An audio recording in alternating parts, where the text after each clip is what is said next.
But yeah, awesome. Thanks for having me. And hi, everyone. My name is Prince Kuevor. I'm a PhD student at the University of Michigan in the Robotics Institute. I guess I could have put this information on the slides, but I didn't. But anyway, so I'm here to talk to you today about state estimation for spacecraft and drones, and I'll get into a little bit of what that means and the work that I'm doing.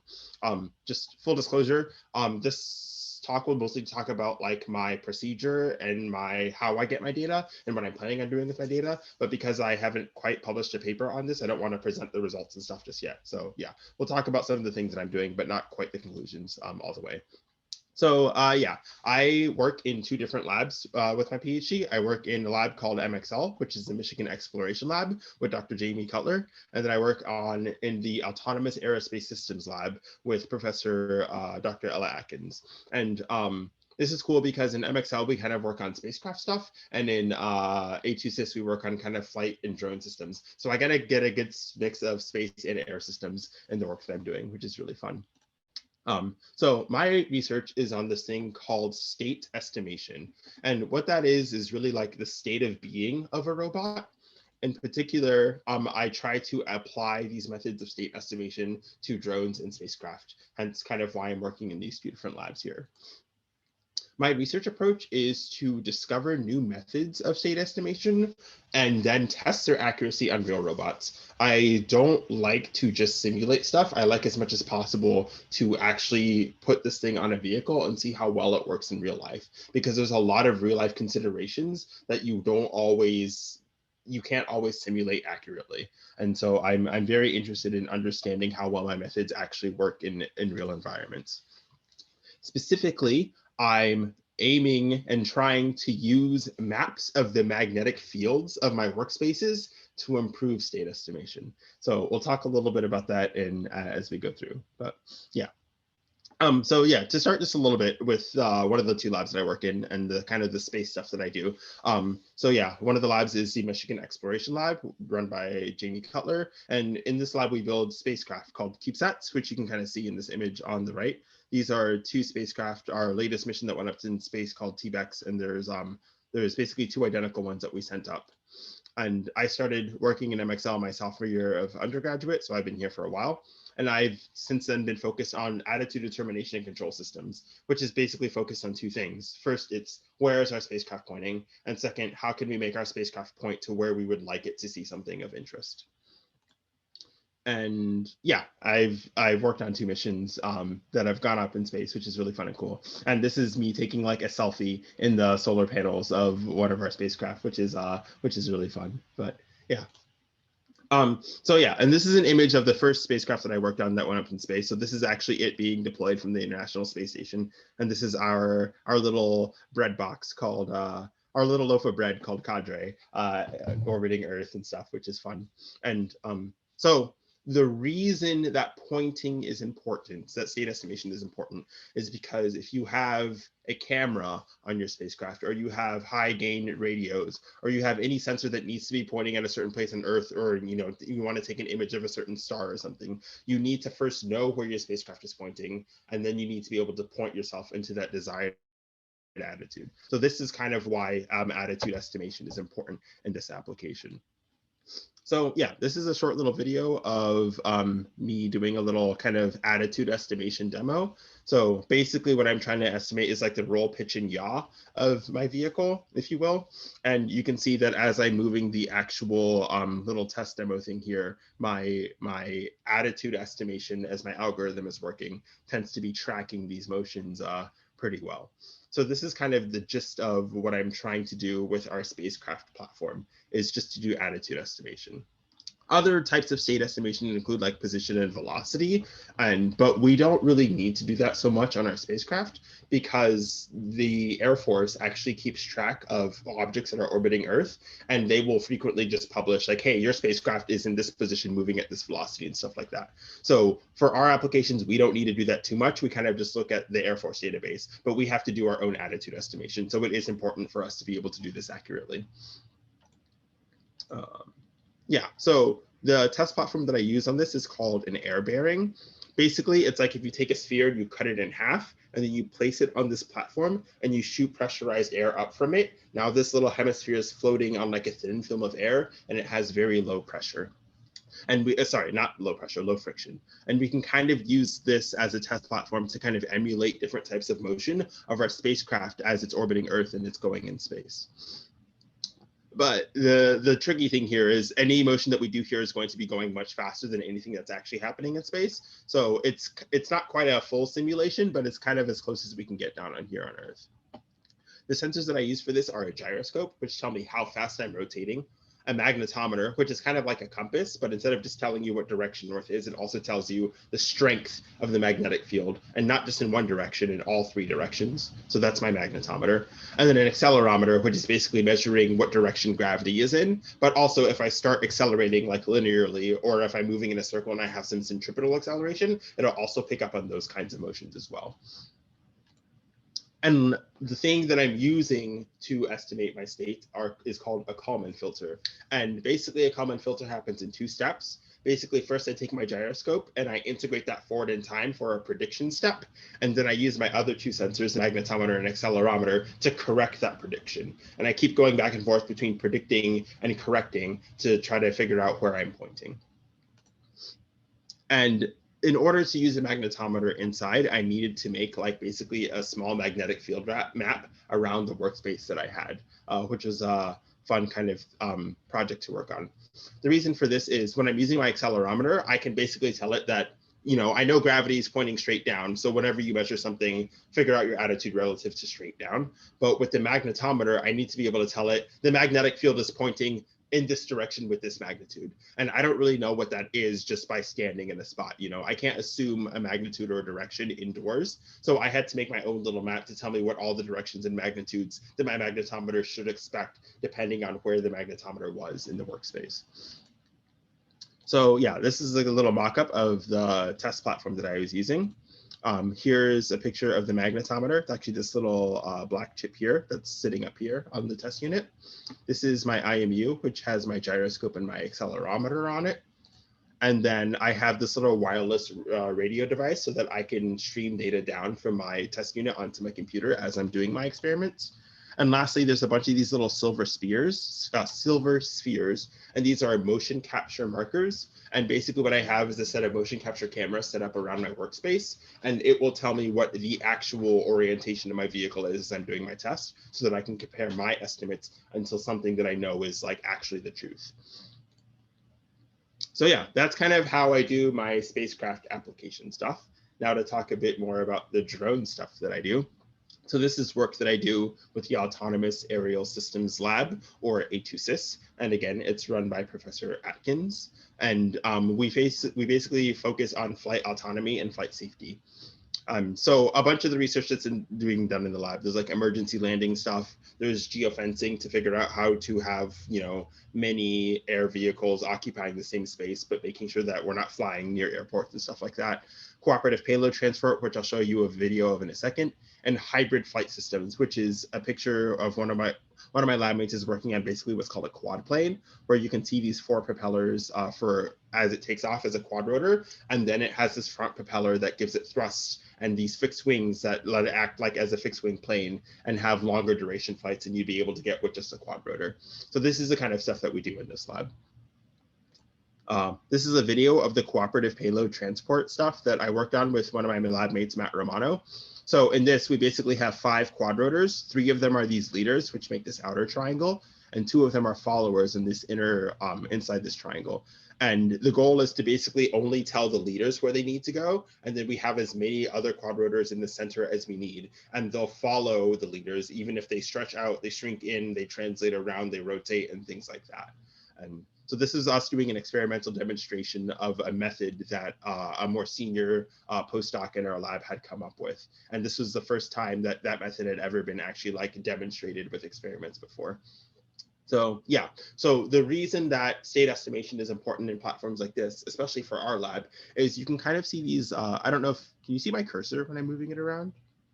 Okay, cool. So you can kind of see like these black poles that are sitting around the workspace. These are mounted motion capture cameras. So right now we rely very heavily on motion capture cameras every time we're doing experiments, which is very good because they give very accurate position and attitude estimation, but it's also very limiting to where we can do tests. So my goal is to try to have onboard state estimation that does attitude and position such that we can start flying in spaces that don't have motion capture in them. So yeah, when we're doing state estimation on drones, not only am I worried about attitude, but I'm also interested in figuring out the position. So this is kind of like one of the test trials that I do where I'm flying my drone in a circle to basically have both position and attitude changing. And then I can start to see how well my algorithms are working on different types of motion. There are two flight spaces that I'm working with. One is this indoor flight space that you see in this video here, and the other one is the outdoor flight space that you saw in the last video called M-Air, okay? So yeah, this is my drone platform. I've got my magnetometer, which is different, a GPS sensor. I have these processors called BeagleBone Blues, which have gyroscopes and accelerometers on them for me. And then again, I have this wireless communication capabilities with these XBs, along with motion capture cameras to give me ground truth. So with these experiments, I basically have a bunch of different flight profiles. One where I'm like flying in a square, these black dots. I fly in a square and I hover at each endpoint to see how well I can deal with attitude estimation when I'm hovering, state estimation when I'm hovering a lot. I have these more continuous motion circles, one where I'm staying in a flat plane, one which is this blue incline circle where it kind of goes ups and downs as it goes in a circle, and this red one where I'm just kind of oscillating in pitch and then oscillating and roll a bunch to see kind of like to stress test my attitude estimator when my position is not moving very much. So again, I don't have full results of like the state estimation stuff, but I can talk to you about the magnetic field maps that I made in these spaces. So what you're looking at here is these black arrows. So there's 4 plots here, one at 0.5 meters, 0.75 meters, 1.5 meters, and 2.5 meters. So this is a magnetic field at 4 different altitudes in the outdoor workspace. Each of the black arrows basically says like, if I had a compass, this is the direction the compass would point if I was outside. And the color behind it is the magnitude of the Z component, the third component of the magnetic field that's basically pointing into the ground. How strong is that component of the magnetic field? And you can see that when I'm outside, for the most part, the magnetic field is pointing north, and there is maybe like 50 or so microtesla of a field pointing into the ground. But for the most part, the magnetic field outside is fairly constant. When I go inside, the magnetic field is very different, where you can see that north is kind of in this top left direction, but as I change altitude, the direction that my compass would be telling me that I'm pointing in is changing a lot. So this is kind of the types of environments where it'd be very important to have these magnetic field maps, because when I'm outside, I can say it's pointing north and it's 50 microtesla into the ground, and that's basically true everywhere I go. But in environments like this, I need these more high resolution maps to more accurately tell me what the field is actually doing as I'm moving through the space. So yeah, this is kind of like the footstep in the results that I'm going to be getting pretty soon before I finish up this work. So yeah, I think I went a little over, sorry about that, but yeah, so just wrap up a little bit. So right now I'm kind of focused on attitude estimation of drone and spacecraft, and I'm using magnetic field maps in order to, improve my ability to know where my drone is and where it's pointing. And moving forward, on top of just doing attitude, I want to be able to do attitude and position at the same time, which is more important for our drones than it is for our spacecraft. And yeah, that's all I got. So happy to take any questions. I can start us off for now. Since you work both on CubeSats and drones, have you noticed any similarities between them, whether in like the state estimation or even just functionality? Yeah, so I actually, for the attitude estimator, I use the same algorithm on both platforms. It's exactly the same. I just have to tune the parameters a little different because the sensors I'm using a little different. A very important difference between the two platforms, though, is that my drone kind of needs to update its state a couple hundred hertz, a couple hundred times every second. Because if it doesn't, it's kind of an inherently unstable system and it's flying. So if the controller doesn't know where it is or it starts having a wrong estimate of where it is, there's a good likelihood you'll crash. So doing nothing is bad on a drone. So being wrong is kind of dangerous on a drone. But in my spacecraft, doing nothing means I'm going to just kind of keep orbiting Earth, and maybe I'm not going to point very accurately. The dynamics are much slower, and failure doesn't cause me to crash or anything like that. So that's kind of one big important difference, is that I need to be able to run this a lot faster on my drone, and I'm a lot more concerned about getting the right answer faster in that platform than I am on the spacecraft. So. Thank you for that. That's really cool. Got a question in the chat now. I can go ahead and read it for you. Does being in a space environment create more complexities in the magnetic field work? Yeah. So in some ways it should, but so when we're actually orbiting Earth, there are like publicly available models of the entire Earth's magnetic field. The reason those don't work very well on Earth is because those magnetic field maps are on the order of kilometers. You have to move a few kilometers before you start noticing any appreciable change. This is fine on Earth though, because when we're orbiting Earth, we're moving several kilometers a second. So as we can update our magnetic field, our understanding of what the field is doing over time pretty well with these maps that NASA and NOAA are updating for us when they're taking measurements and things like that. So for the most part, I don't think it has been too much of a problem to just use these publicly available maps in general. Where we actually struggle is these publicly available maps don't help us too much if I only want to be moving a few meters on Earth, because it'll tell me that the magnetic field is the same everywhere I go. And they're absolutely useless when I go indoors, as you were seeing from that more colorful plot that I had up a moment ago, where north and what the world magnetic model is going to tell me is completely different from what I'm actually measuring in my lab. So yeah, a lot of my work so far has been kind of like, how do I make my own magnetic model maps of the areas that I want to work in that are more accurate than these kilometer scale ones that aren't as useful when I start going inside. So. I have a question. So yeah. You talked about how with the magnetometer you have to like test it with the magnetic field maps that you take of the indoor lab spaces, but how do you get those like initial maps? Like how do you generate them? Yeah, so for the indoor space, what I did is I took a different magnetometer that's not on my satellite vehicle, and I basically placed it at a bunch of known locations and like in a 2D plane, and then I did it at a few different altitudes. And then I use those observations to go into some interpolation scheme that I use, and that is how I made my map. Similarly, for the outdoor, for my drone stuff, I took the same magnetometer that I'm flying, and I calibrated it, and I just kind of flew it in like a lawnmower snaky pattern at 3 different altitudes. And then again, I took those observations, put it into an interpolation scheme, and then now that's my map. So because I have motion capture cameras to tell me exactly where I am, I can do this pretty easily, where I say I know what location I'm at and I know what the magnetic field measurement is here. So I just take a bunch of observations at kind of spaced out locations, and then I can do some interpolation with all of those observations. So. Okay, that makes sense. Thanks. Yeah.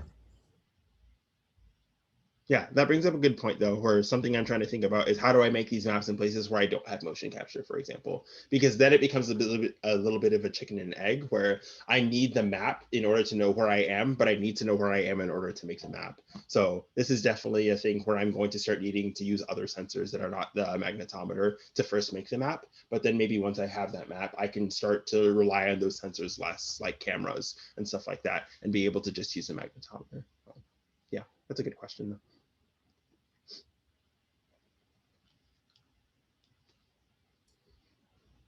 Another question in the chat.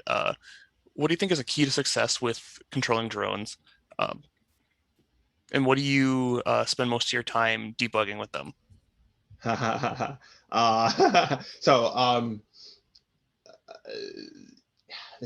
general key is, okay, so a thing that we started doing a lot, because we have crashes that happen quite a bit, unfortunately, and fixing drones takes a lot of time, more time than like I ever want to spend on, fixing broken propellers and stuff. But a couple important things is that like it's important to kind of like do preliminary tests, like take off the propellers of your drone and do some preliminary tests and see like if I command it to pitch forward, do the appropriate pairs of motor spin. If I command it to roll to the right, do the appropriate pairs of motor spin. Doing little sanity checks like that can like save you a lot of time, which is you try to fly your drone just like flips itself over because you've got the wrong motors plugged into the wrong places and things like that. That's an important first step. The other important first step that we implemented like last summer was basically just this emergency landing thing, where if a number of anomalies goes wrong, it kind of enters this fail-safe state where it just commands a 0 roll and pitch, and it commands a fixed throttle, and we assign that fixed throttle such that it kind of just slowly falls out of the sky, so that if for some reason our motion capture stops working or it loses signal with our transmitter or something like that, instead of just kind of trying to keep holding the last command that we gave it and like flying up into infinity or flying into a wall, it'll just say, I don't know what you want me to do anymore, so I'm just going to kind of land. And things like that have helped quite a lot, where whenever something goes wrong and we're not quite ready for it, it just kind of starts falling, and it's like, well, that's not what I wanted, but you're not broken, so this is fine. I can go debug now. Yeah.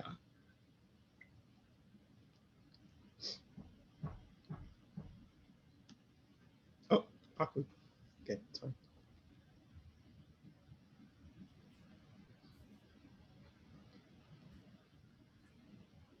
What would you say is the hardest thing about working with spacecraft? The patience, I think. I think the nice thing about being able to test on drones is I can come up with an idea and go test it in the actual environment that I know it's going to be flying in like that same day.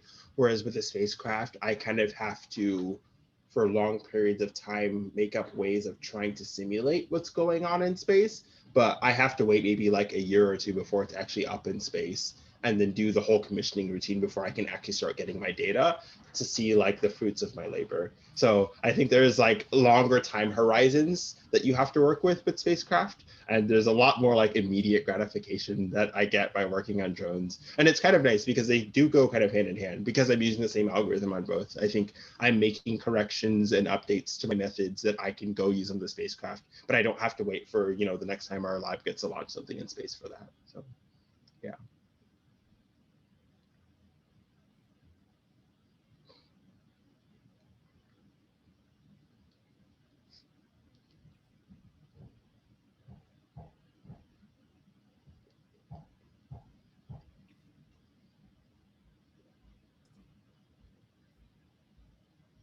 Cool. Are there any other questions?